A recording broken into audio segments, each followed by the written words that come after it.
All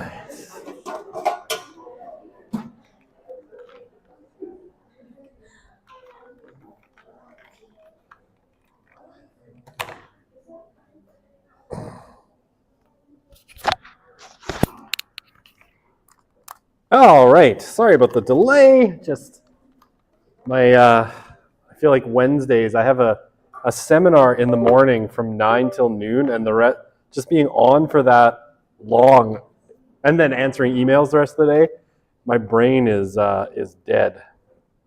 Okay, answered that last time, The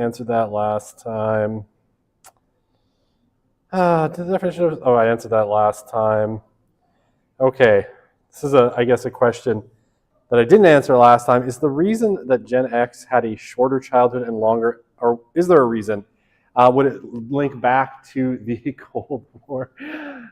It's not, sorry. It's not an exasperated sigh, honestly. I'm like, I love this class. There's nothing about this class. I'm just so tired. I've got 5 classes this semester that I'm teaching, and it was not supposed to be that way, and I'm just like absolutely beat to death already. And yesterday was a fun day because the SOC 100 class I took over transitioned fully to online, and me as the instructor permanently, and it was just a torrent of email. I spent, like, if you can imagine, the 5th ring of hell in Dante's Infernal is spending your entire life answering email. I think that's what Dante had in mind. Or maybe that's just me. And so I spent like the whole day answering like semi-panicked or at least anxious emails. And finally, I think I have everything there moving. But today has just been like, okay, answer the last of the emails and move on. So it's not exasperated.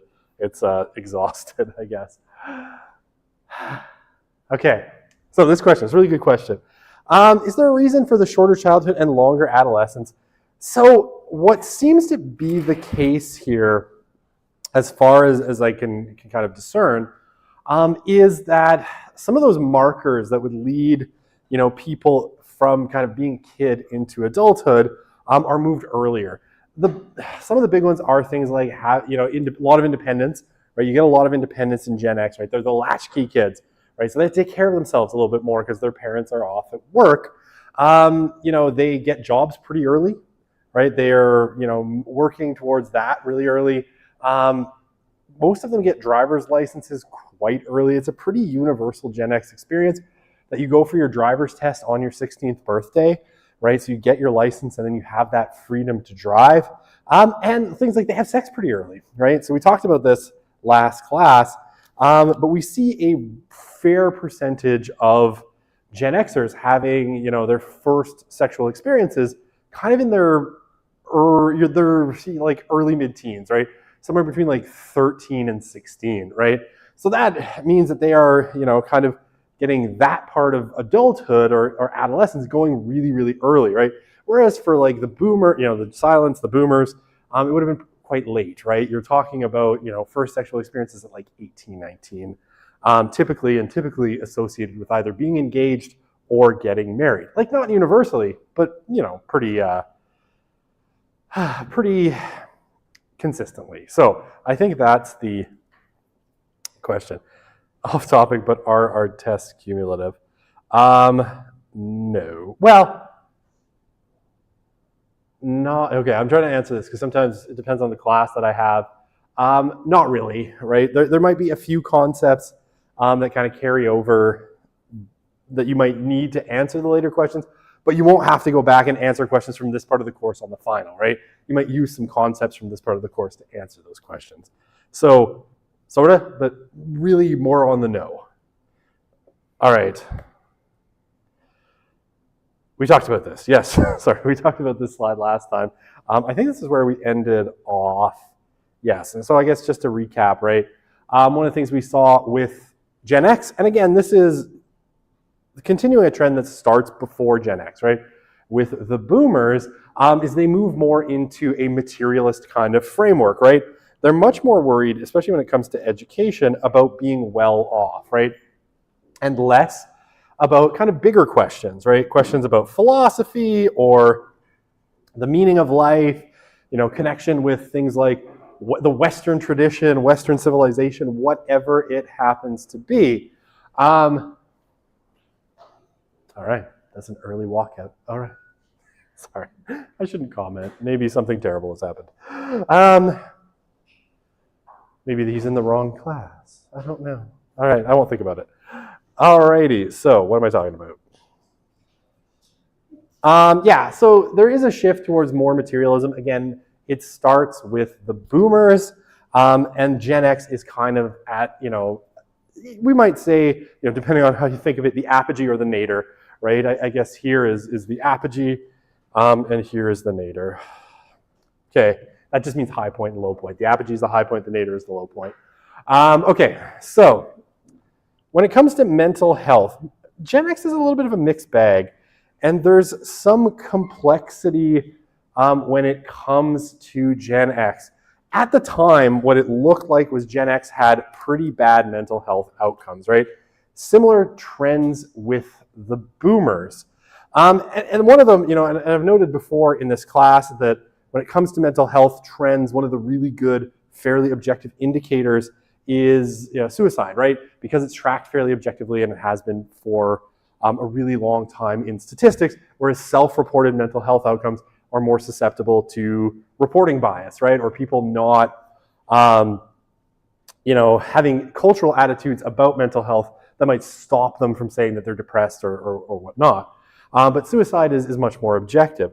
So what we saw with Gen X, in their teens, they had nearly double the suicide rate compared with the boomers, which looks like a really negative mental health trend. However, there is some nuance here. One of the things that, and again, these are American numbers, one of the things that's really interesting about this is that this increase in teen suicides also comes, potentially as a result of looser gun laws, right? So gun laws were significantly loosened in the period where Gen X were teenagers, meaning there was just more guns, right? And one of the things we know about suicide and suicide attempts is that, in terms of method of taking your own life, guns are extremely effective, unfortunately.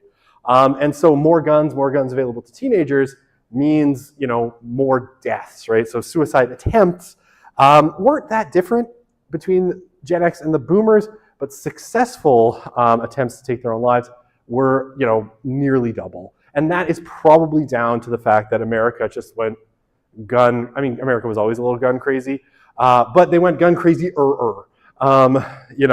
in this kind of period, which led to just, many more deaths. Okay. The weird thing with Gen X is as they transitioned from their teen years into adulthood, they started to outperform the boomers in terms of their mental health outcomes. And we've seen this pretty consistently through, their life course. Less likely to die, those deaths of despair, than their boomer counterparts, right? So less likely to overdose, less likely to die of liver failure and taking their own life, right? Those three categories that are deaths of despair. So it's a little bit of a mixed bag for Gen X.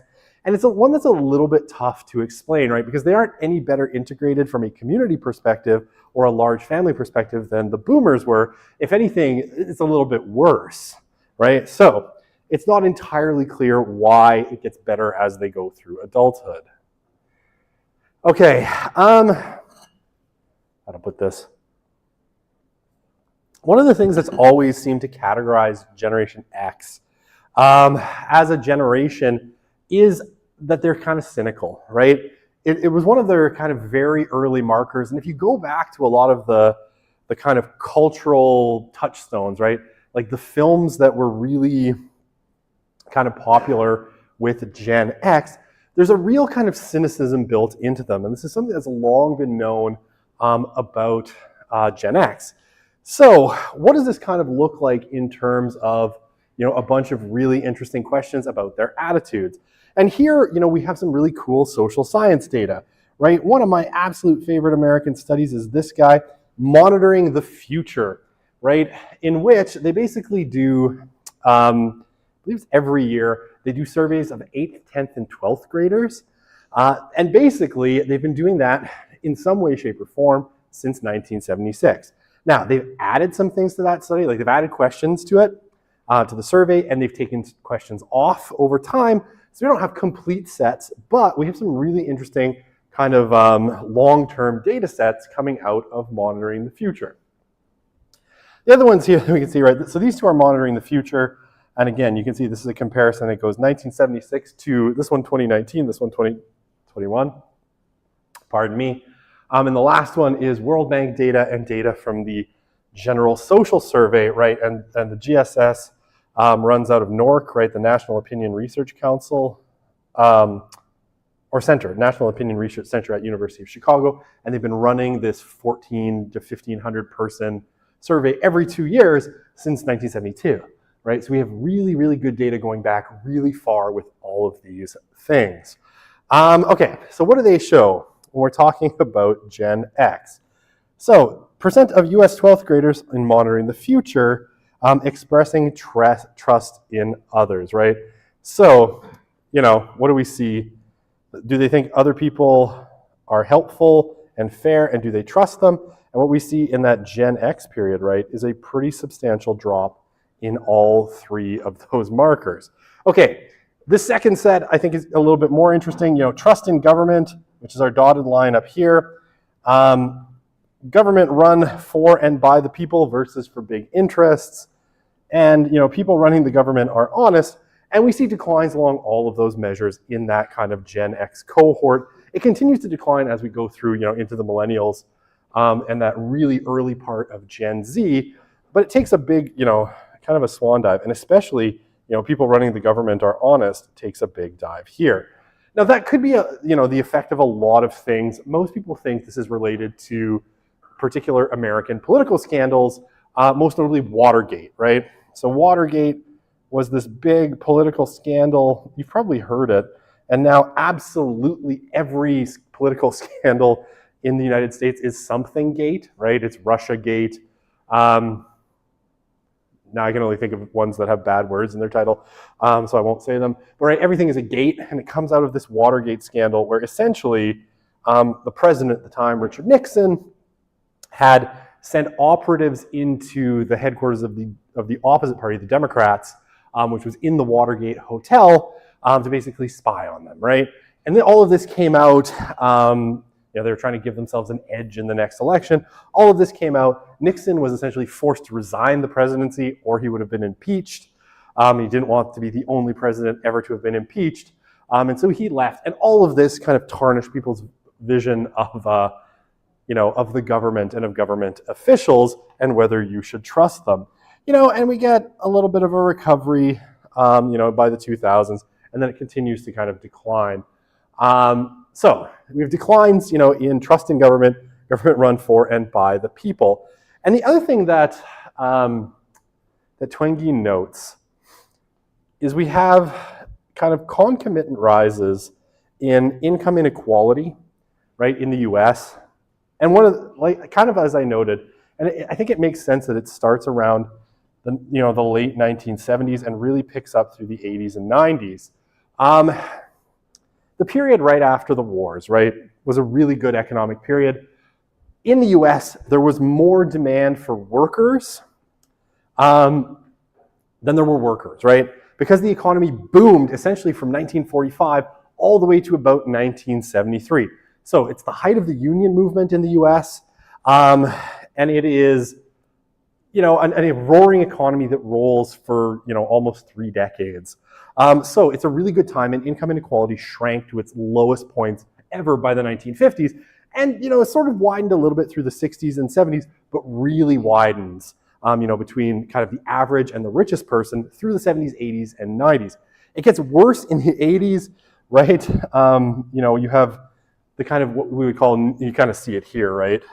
Income inequality gets quite a bit worse here. This is the so-called neoliberal revolution that's sort of spearheaded first by Ronald Reagan and then by, you know, George H.W. Bush, his vice president who takes over as president, and then Clinton essentially carries it forward, and it's carried forward further by George W. Bush after that. And so income inequality keeps getting worse and worse over time. And what Twenge notes is that we have sort of relatively concomitant rises in a lack of social trust.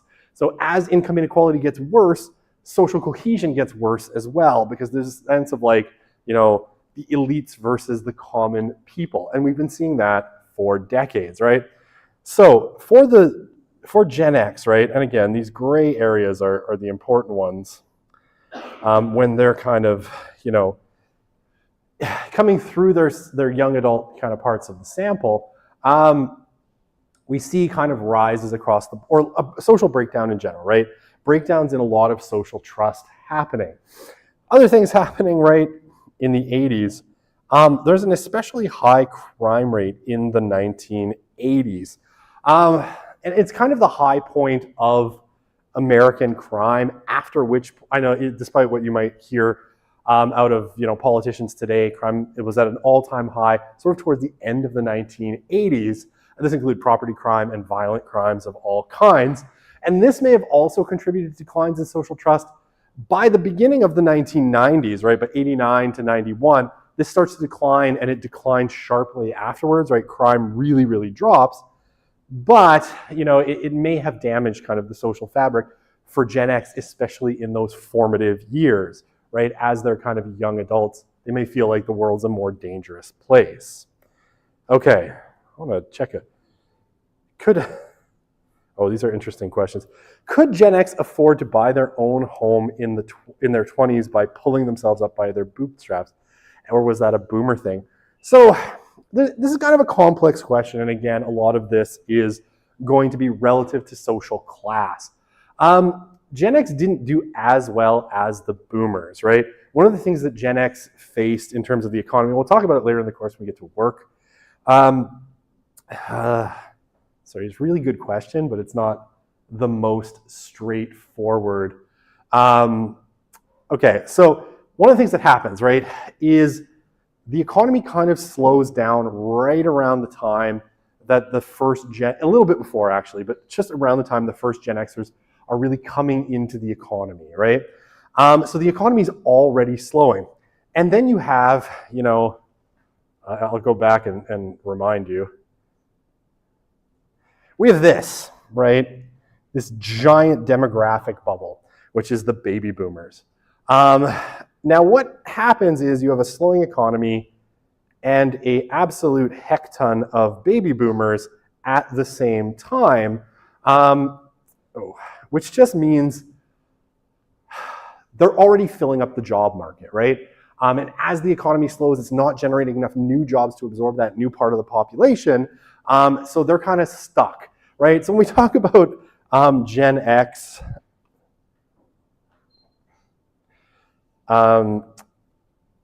they coined the term for the jobs available to them, McJobs, right? And this is a really common term. We don't really use it anymore, but this is a lament of the sort of Gen Xers, right? That the only jobs that are available for them are McJobs, by which they mean jobs typically in the service industry, typically at the low end, and typically, you know, they're kind of cogs in the machine, right?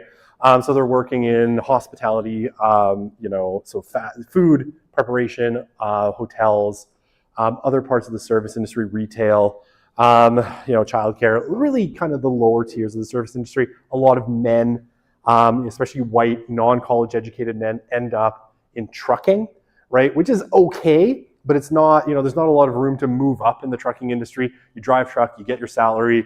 You know, there's not like you can move to senior trucking super trucker, right? There's not really that possibility. You can only drive a truck.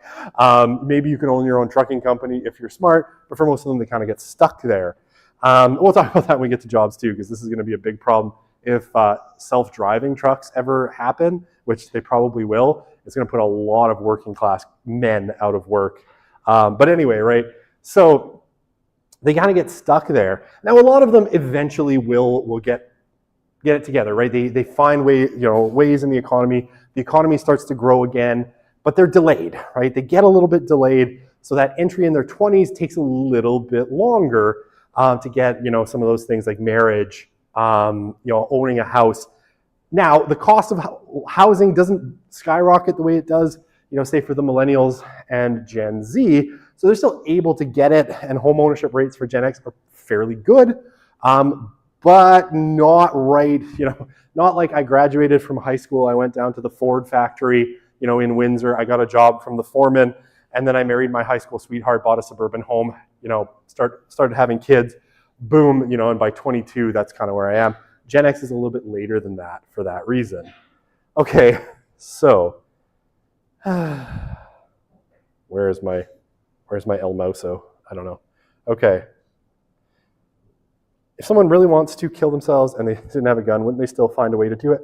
So other methods are less successful, right? You're more likely to attempt suicide and fail, right? So notoriously, there's a big kind of skew between successful suicide attempts for males and females. Males are more likely to, use a gun. Women are more likely to use medication like pills. So there is a kind of difference. Males are more likely to succeed. Sorry, you have a question? Yeah, so there's two questions. You said, did the actual suicide increase when the gun laws were loosened, or the amount of successful? So, I mean, here it's not it's not really a distinction that matters, right? So more people killed themselves, right? There's the failed attempts turn into successful attempts, right? So you have less incidences of self-harm that end in like hospitalization, especially among males, but that's because more people actually succeeded in taking their own lives. Right, and this was during the 80s? Yes, mid 70s to kind of through the 80s into the beginning of the 1990s.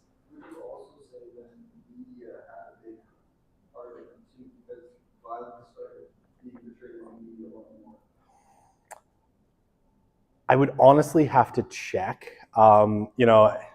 It certainly is a sort of lament, I think, and like a moral panic around media violence. The years, though, they're escaping me at the moment. I'm like, when did that happen? Because it's almost like the video games, that's more of a 90s thing, right? And it's more of a millennial thing. Like televised and film violence, I'd honestly just have to check. I don't recall. I know there's been moral panics, here, there, and everywhere. But what I remember for Gen X was around comic books for some reason. People were like, oh no, comic books are teaching them to be so violent because when you punch someone, it just goes bazinga or whatever. The TV, like other kinds of violence, I don't remember as much. Honestly have to check, which I can do, and I'll try to remember. Was that, you said you have a couple questions? Was those were the couple of questions? Okay, perfect, thank you. What does, NORC. NORC. National Opinion Research Center, right? They're the ones that run the General Social Survey out of University of Chicago. Okay, let me just, if someone really, I answered that. I'm good. Oh, how 26 minutes fly. Okay, let's talk millennials, right? So roughly born 1980 to around 1995, right? So you can already see these generational cohorts are getting a little bit shorter. Okay, so most of the millennials, right, grew up with the internet at least involved in their lives somewhat.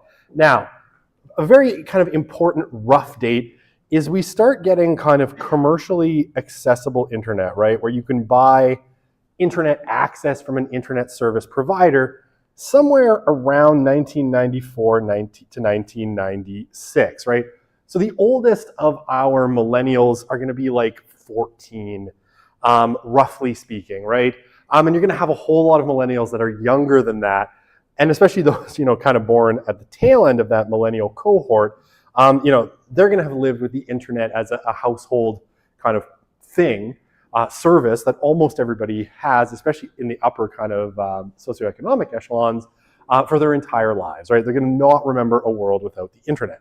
Now, those born at the kind of, older end of that envelope definitely do remember a world without the internet, and they remember the internet coming kind of into the homes, right? So it's the last generation that kind of straddles that analog digital divide, right? But millennials are the ones that get the label of being the first digital natives, right? People who grew up in the digital age, right? So again, I'm born in this window at the kind of older end in 1982. I remember a world without the internet. I remember the internet coming, and I remember how big of a deal it was. And all the same questions people are asking about AI today sound very familiar, because I remember this, people being like, is it going to put me out of a job? Is it going to revolutionize commerce, right? What's going to happen, right? These are very familiar kind of questions, because we had the same thing with the internet coming along. Okay, millennials are also the first generation to experience social media, but for most of us, right, this is as kind of young adults to adolescents. I swear that chair is trying to kill me. By sitting there in a corner, not moving, and waiting for me to trip over it. It's trying to take my life. Or I just pace around too much. I don't know.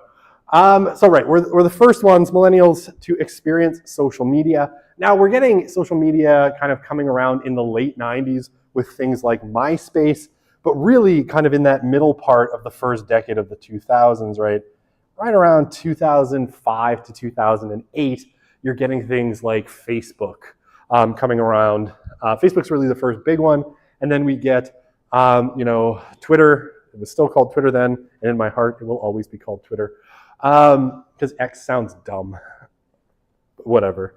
I'm not bitter, right? So 2005 to 2008, and then the proliferation of platforms sort of spins off from there, right? You start getting Instagram, Snapchat, a whole bunch of failed ones, right? As, what was it? Google tried to copy Facebook with like Google Spheres or Circles or something. I don't even remember. It failed, thank God. But all of these things, right? Everybody's trying to create their own social media networks, and only a few of them take off. Okay, the millennials, highly educated generation, right? About 1 in 3 millennials have a 4-year college degree. So that's a lot, right? About a third have a 4-year college degree. If you start counting other forms of post-secondary education, like 2-year certificates or trade school, right, it's well into, the better part of 2/3, almost 70%, have some kind of post-secondary education. Millennials, and we'll talk about this on a subsequent slide, like to portray themselves as a poor generation that has nothing and couldn't afford housing and all that jazz. The statistics don't really bear out. They actually are earning more on average by 2019. It lags a little bit during the pandemic, right? It kind of drops again because everybody's earnings suffered in that period. Then the 3 previous generations did at the same point in their lives. Why? Well, they're more educated, right? That's the big difference. They are the most educated generation up till that point. And that increased education means increased earnings, right? Now, not right away. It's delayed a little bit at some, to some extent, because they're staying in school longer, right? Average age, if you're going to college, getting out is 22, 23.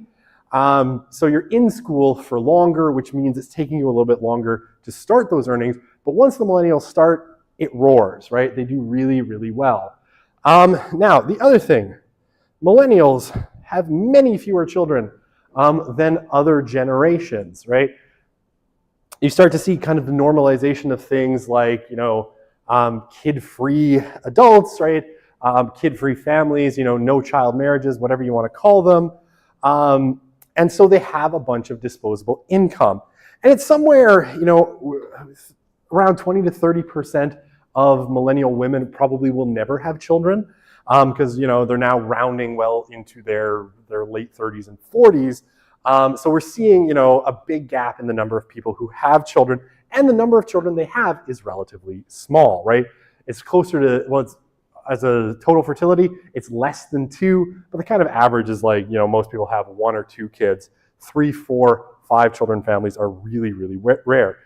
And I have one friend, he's a great guy, very Catholic. He has 11 children. That's unheard of, right? That doesn't exist. That's, you're shocked. Why? Because it's so off. It's so odd, right? Very Catholic guy. Okay, so now in terms of wealth, right? So they're doing well in terms of earnings. In terms of wealth, they lag a little bit behind previous generations, but they seem to be catching up pretty quickly. So they had 34% less wealth in 2016, but only 11% less than comparable generations at the same point in their lives in 2019. Why? Well, again, it took longer for them to get started in the marketplace and to find those jobs. They had more debt to pay back because they went to university or four-year colleges, but they start catching up really quickly because of those extra earnings, right? And yeah, so because they went to school for longer than boomers or Xers, they started saving and buying homes later, but today they have largely caught up, right? So any millennial whining, is something that you definitely probably should be like, actually, you've got it wrong. Where's my mouse? I don't know. We're not super good friends. We're more like, acquaintances and colleagues. I don't think they live in Beaumont. I don't think it's a super big house. They do have like a 12-passenger van though. Like that's the vehicle they have to take to go everywhere. Not surprisingly. I mean, to be fair, he has one child from a previous relationship before he became super Catholic, who's now like 21, and then he's got a baby that's like, I think at this point would be like 19 months old or something. So there's kind of a big gap between his kids too. And that happens when you have a lot of children. Okay, do we need to know the charts and statistics well for the test? You know what they mean. You can definitely cite them as evidence, and it's open book. So you don't need to memorize them, but you should understand why they're there for sure.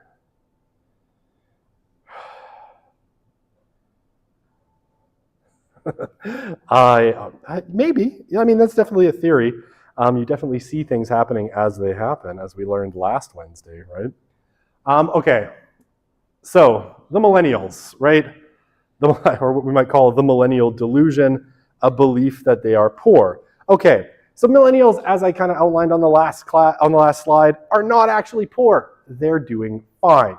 Now, that said, we do suffer from a relatively higher cost of living, right? The cost of real estate increased quite a bit, and it happened right around the time that millennials were first entering the home buying market.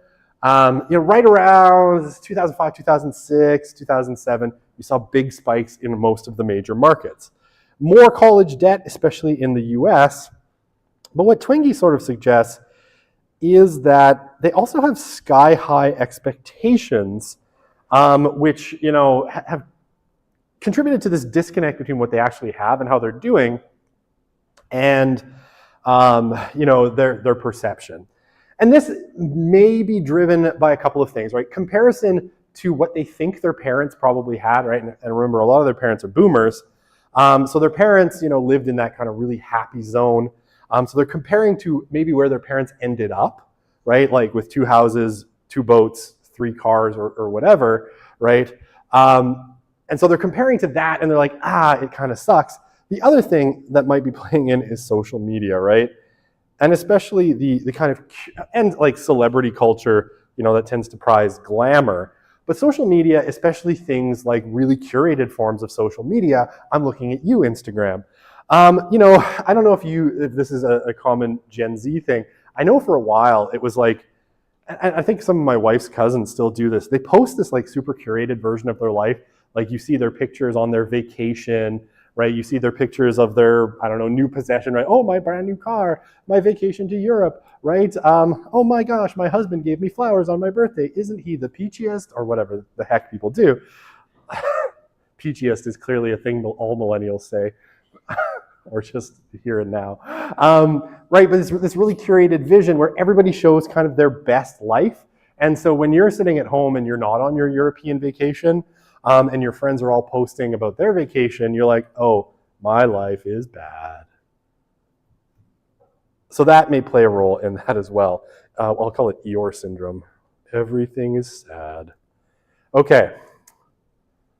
I just want to, let's start. I'll ignore questions for the moment. So we talked about, our slow life versus our fast life philosophies, right? Millennials are definitely in the kind of slow life philosophy.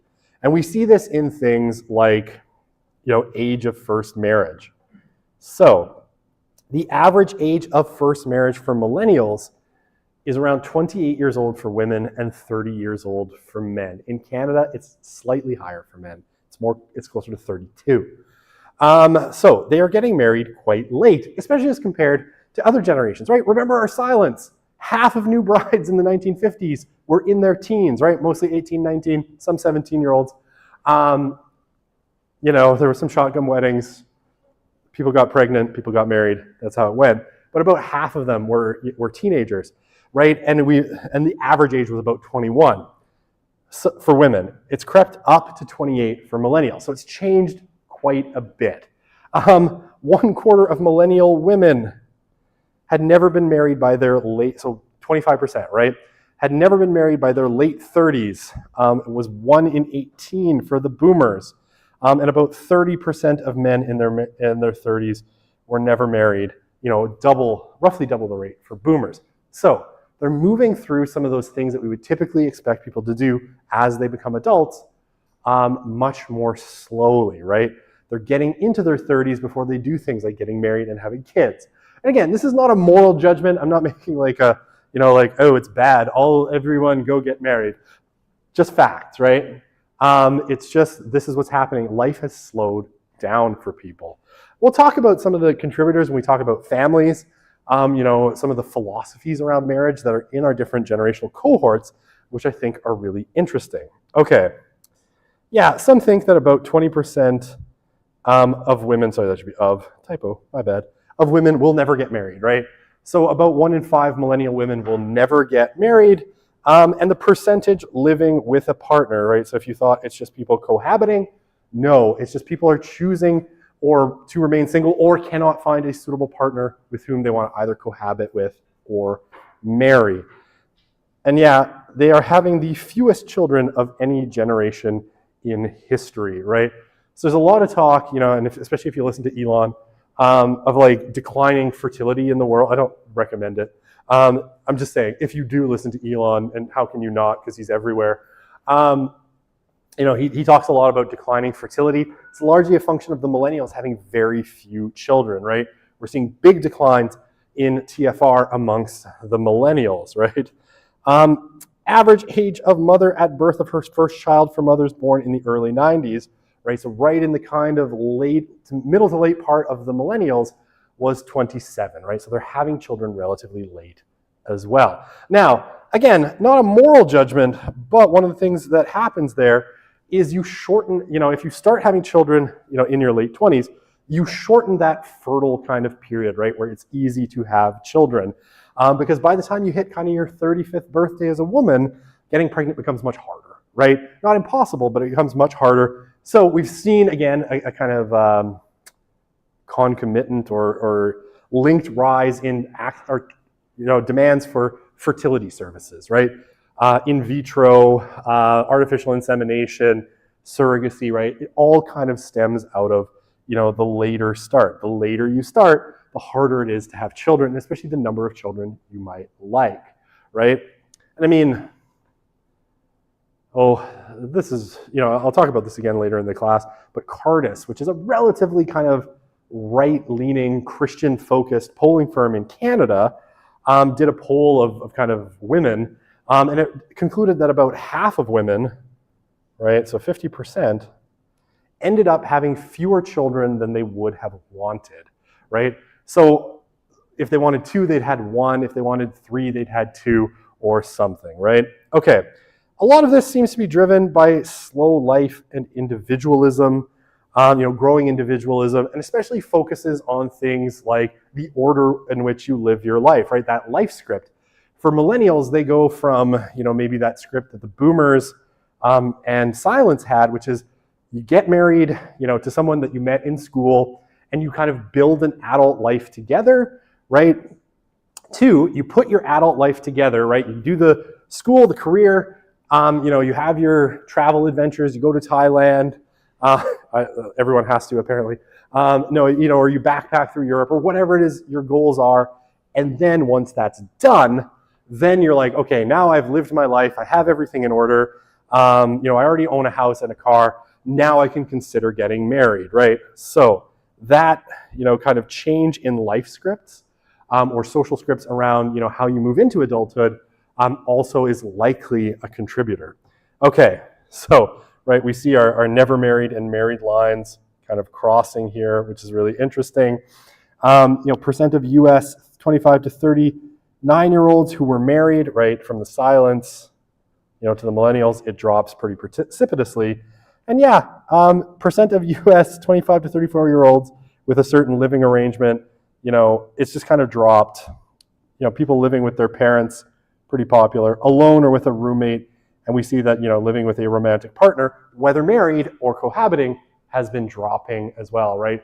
It was, 1965, it was over 80%. And by the time we hit 2020, it's dropped below 60 and likely will continue to go until it becomes like a minority position if current trends hold, which I always tell people, current trends almost never hold. Something always changes that will either reverse or make trends much worse. Who knows? Okay. Oh, can I get through the millennials? We'll talk about this when we talk about, spirituality and religion amongst millennials. The millennials are really cool from a religious point of view because we know a ton about them. We know more about the millennials than we do any other generation in terms of their religious identity, because we've asked them a lot of questions and we've had some really cool studies, like the National Study of Youth and Religion out of University of Notre Dame. But what we see is generally declining religiosity amongst the millennials, right? Across essentially all three of our big measures of religiosity, the three Bs, which is belief, belonging, and behavior, right? So along all of these, we see declining religiosity with the millennials. And it seems to have kind of bit it was a slow burn downwards prior to the millennials coming on the scene. And then in the 90s, late 90s and early 2000s, when the millennials really come into that demographic picture that we have good data on, we see that kind of drop of religiosity. And we get the growth of a group that is called the nuns. Not these ones. Not those nuns, these nuns, right? N-O-N-E-S, which is basically a term that sociologists of religion use to denote people who are, when they're asked about the religion, they say nothing in particular, no religion, nothing. It includes things like atheists and agnostics, but it goes beyond that category as well, because there's a whole big group of people who are like, honestly, that's the answer. It's like, so what do you think about religion? I don't know, whatever, I don't care, right? So, we'll talk about this a little bit in this class. I also talk about it in SOC of Religion a lot. I have a whole unit on the nuns. So it's a really interesting phenomenon. So what Twenge sort of suggests, why is religion less popular? Because it isn't compatible necessarily with individualism and that growing focus on you. Twenge calls, the millennials, I've said this before, rather rudely, she calls us Generation Me, or the narcissist generation. It's not very nice, but still, it is what it is, right? Okay.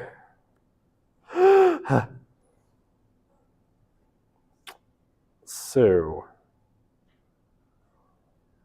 let's, I can't answer those questions now. Or maybe I should try, and that'll take us to the end. All right.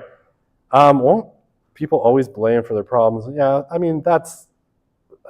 definitely there's different problems that pop up, and every generation has to deal with a new technological environment. So we do get different issues, and everybody always freaks out about it.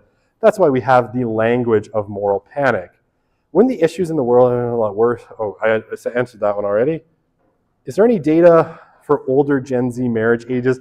It looks even later than millennials so far, right? We're just really starting to see, that first wave of Gen Zers kind of hit their late 20s, early 30s, but it looks later. I'll talk about fertility a little bit later in the course. Yes and no, potentially. Birth control doesn't explain everything, because we actually do see declines in number of children even prior to the advent of contraception, right? So even before we had contraception, birth rate, total fertility was dropping, and it's only the silence and the greatest generation that have a bunch of kids after the wars, that drives it up to 3.8 children per woman, which is a really weird aberration. But mostly, since we've hit industrialization and modernity, it's been declining. So birth control doesn't explain everything. It's super complicated. Previous generations weren't people less likely to live with their romantic partner before marriage. Yes, but they got married earlier, right? So, like when you look at this chart, oh no, other people have escaped their lectures. What are we going to do? Right, when you look at this, right, back here, people were getting married, right? So they're getting married relatively young. So you have a mix of both things, right? Both people living, this is marriage and, cohabitation.